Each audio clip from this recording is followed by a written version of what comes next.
अस्सलामुअलैकुम नाजरीन, आपका मेज़बान उसामा बिन अतीक आपकी खिदमत में हाजिर है और आप देख रहे हैं डेली पाकिस्तान। मैं मौजूद हूँ शहर कायद के इलाके औरंगी टाउन में और आज मैं आपकी मुलाकात जिस शख्सियत से करवाने जा रहा हूँ वो ऐसा काम करते हैं जो काम दुनिया में चंद लोग करते हैं। वो काम क्या है? वो स्टिक आर्ट, जिसे बाहर ममालिक में POI यानी कि पोए के नाम से एक इवेंट होता है, एक आर्ट होता है। मेरे अकब में जो शख्सियत आपको नजर आ रही है इनका नाम है मोहम्मद इकबाल आलम, जो बाकमाल अंदाज में स्टिक आर्ट को पाकिस्तान में इंट्रोड्यूस करवा रहे हैं। आज आपको स्क्रीन पर पहली मर्तबा दिखाने जा रहे हैं। दुनिया में पहली मर्तबा ये होगा कि कोई शख्स अंडों को एक प्लेट पे रखता है, उस प्लेट पे रोप है, सिर्फ उस रोप को स्टिक बना के एक स्टिक की तरह रोटेट किया जाएगा। आपकी मुलाकात करवाएंगे मोहम्मद इकबाल आलम से।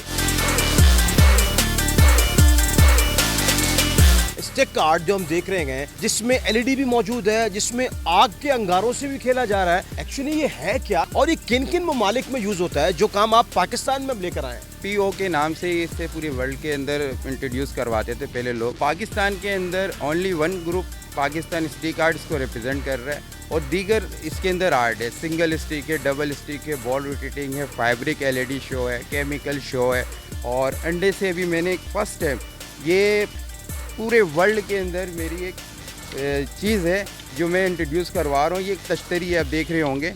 इस तश्तरी के अंदर ये अंडे को रखूँगा। इससे होगा क्या? आप करने क्या जा रहे हैं? 2 अंडे होंगे, एक इस साइड एक इस साइड। अब इससे डिफरेंट स्टाइल से और डिफरेंट मूवमेंट से मैं इसे रोटेट करूँगा। मतलब अंडा नहीं गिरेगा? नहीं, अंडा नहीं गिरेगा। जब रोकूंगा जब ये गिरेगा, उससे पहले नहीं गिरेगा। ये दुनिया में पहली बार होने जा रहा है। पहली बार होना चाह रहा है।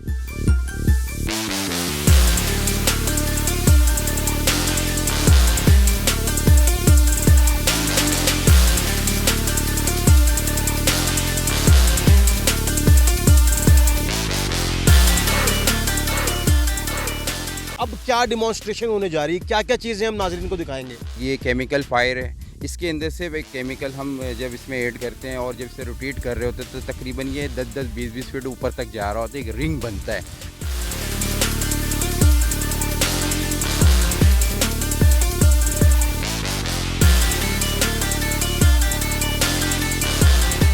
LED के अंदर इसमें कितने मजीद आर्ट हैं और किस किस तरह से आप लोगों को इस तरह के आर्ट दिखाते हैं? बहुत सारे आर्ट हैं LED शो के अंदर। सिंगल स्टिक है, डबल स्टिक है, फिर एक रिंग सर्कल है। रिंग सर्कल के अंदर 5 हम लोगों ने एक एल्बो बाना हुआ है और उसके साथ फिर उसे रोटेट करेंगे।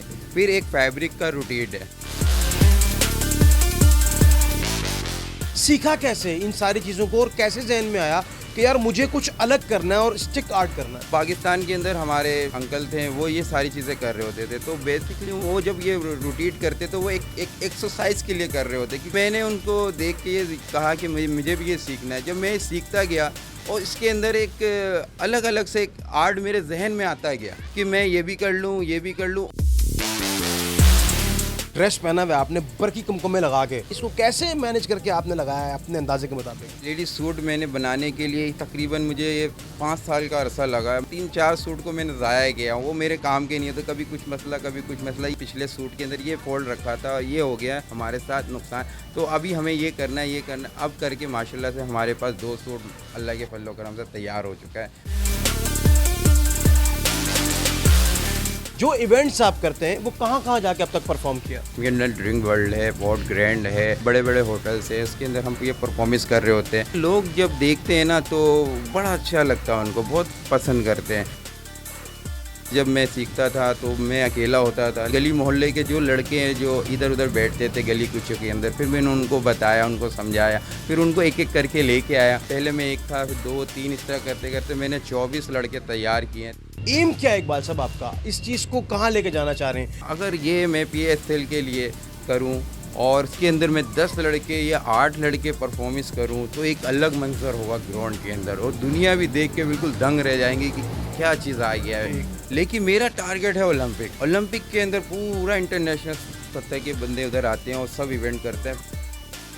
दिखाया हमने आपको कि स्टिक आर्ट के अंदर पाकिस्तान में बेपनाह टैलेंट मौजूद है। बात साहब का कहना यह है कि अगर हुकूमती सतह पर एक सपोर्ट दी जाए तो आने वाले वक्त में PSL और इसके अलावा ओलंपिक्स जैसे इवेंट्स में वो परफॉर्म करना चाहते हैं। इन जैसे कई नौजवानों को ट्रेन करना चाहते हैं और इस आर्ट में आने वाले वक्त में जिद्दत पैदा करना चाहते हैं। इसी उम्मीद के साथ कि शहर कायद बिलखुसूस मुल्क पाकिस्तान तरक्की की राह पर गामजन हो जाए, मुझे अपने मेज़बान उसामा बिन अतीक को इजाज़त दीजिएगा। जिंदगी ने वफा की तो आपसे एक बार फिर मुलाकात करूंगा। तब तक के लिए देखते रहिए डेली पाकिस्तान। खुदा हाफिज।